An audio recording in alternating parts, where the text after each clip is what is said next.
Why am I looking at you? You're a picture in a frame. I make believe you're next to me. Assalamualaikum warahmatullahi wabarakatuh. Perkenalkan, nama saya Zesha Maura Salsabila. Saya ingin menjelaskan mengenai koperasi. Langsung aja.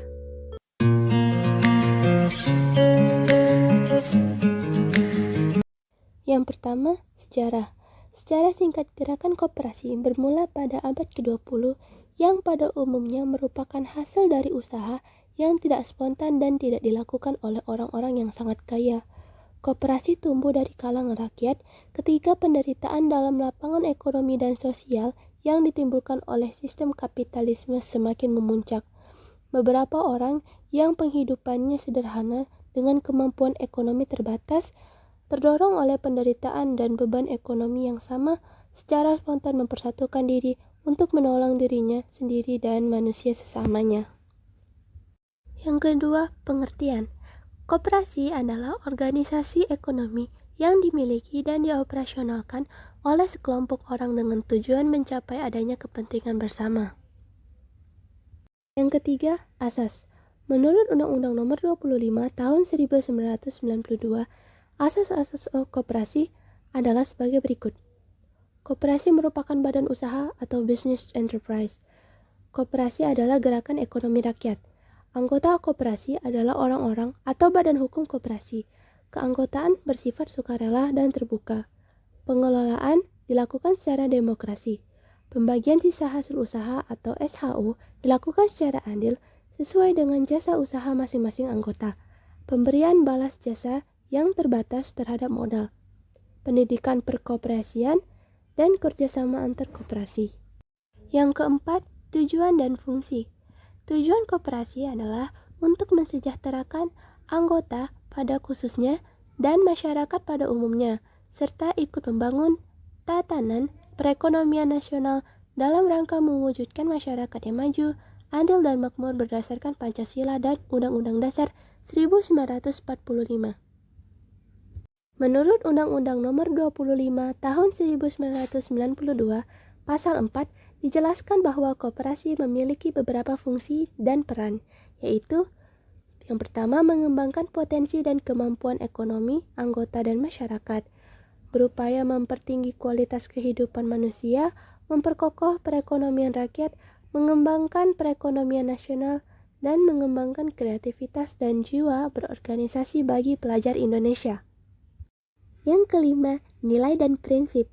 Nilai yang menjadi dasar kegiatan koperasi diantaranya nilai kekeluargaan, nilai menolong diri sendiri, nilai bertanggung jawab, nilai demokrasi, nilai persamaan, nilai berkeadilan, dan nilai kemandirian. Nilai yang dipegang teguh anggota koperasi diantaranya nilai kejujuran, nilai keterbukaan, nilai bertanggung jawab, dan nilai kepedulian terhadap sesama anggota serta orang lain. Prinsip-prinsip koperasi diantaranya prinsip ke-1, keanggotaan sukarela dan terbuka.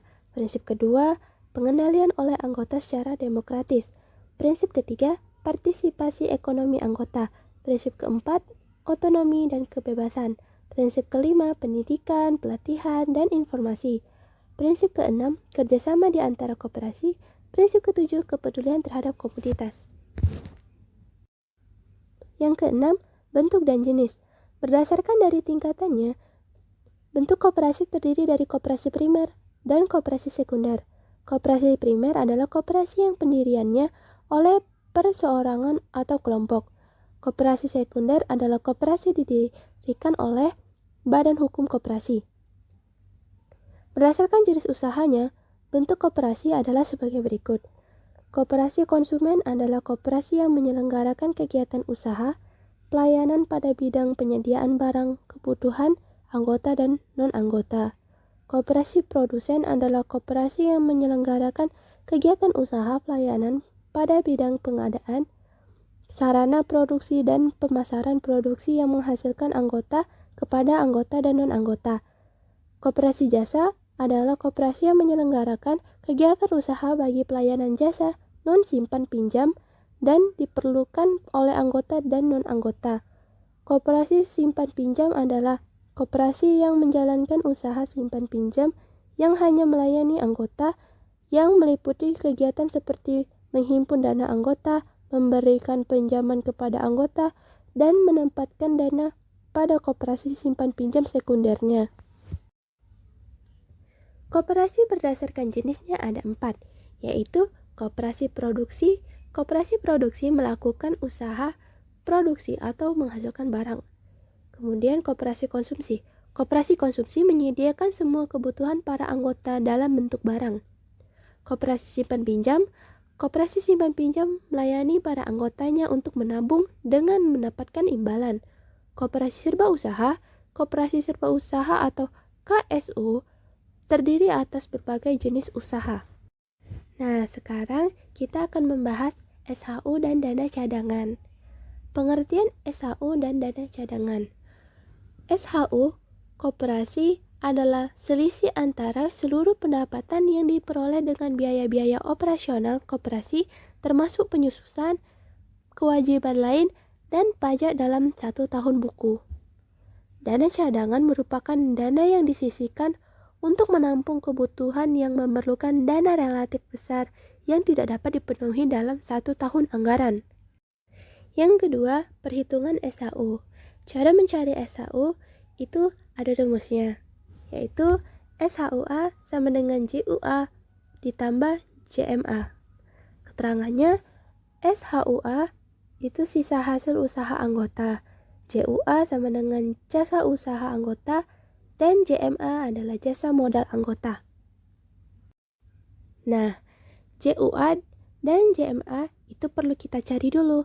Untuk mengetahui jasa modal anggota atau JMA, itu JMA sama dengan simpanan anggota dibagi total simpanan koperasi dikali persentase jasa modal dikali SHU.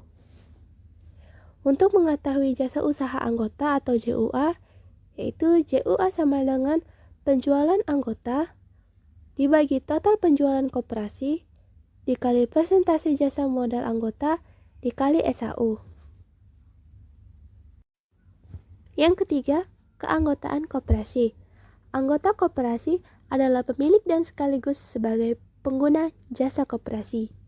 Syarat-syarat menjadi anggota koperasi yaitu harus warga negara Indonesia, mampu melakukan tindakan hukum, bersedia mematuhi anggaran dasar dan anggaran rumah tangga, bersedia mematuhi aturan-aturan yang berlaku, berkeinginan memajukan koperasi, dan tidak ada paksaan dari pihak lain. Keanggotaan koperasi dapat berakhir apabila 1. meninggal dunia, 2. bertentangan dengan tujuan koperasi, 3. mengundurkan diri, 4. selalu merugikan koperasi, 5. diberhentikan oleh pengurus karena melanggar peraturan yang berlaku. Kewajiban anggota yaitu 1. mematuhi anggaran dasar dan anggaran rumah tangga, 2. berpartisipasi dalam kegiatan usaha koperasi, 3. membayar simpanan pokok dan simpanan wajib, 4. memelihara dan mengembangkan kebersamaan atas asas kekeluargaan, 5. mematuhi dan melaksanakan keputusan rapat anggota maupun rapat pengurus. Hak anggota yaitu 1. menghadiri, menyatakan pendapat, memberi suara dalam RAT, memilih dan dipilih menjadi pengurus maupun pengawas. 3. mengemukakan pendapat dan saran kepada pengurus. 4. memanfaatkan koperasi dan pelayanan yang sama antara sesama anggota. 5. mendapat keterangan mengenai perkembangan koperasi sesuai anggaran dasar. Why am I looking at you?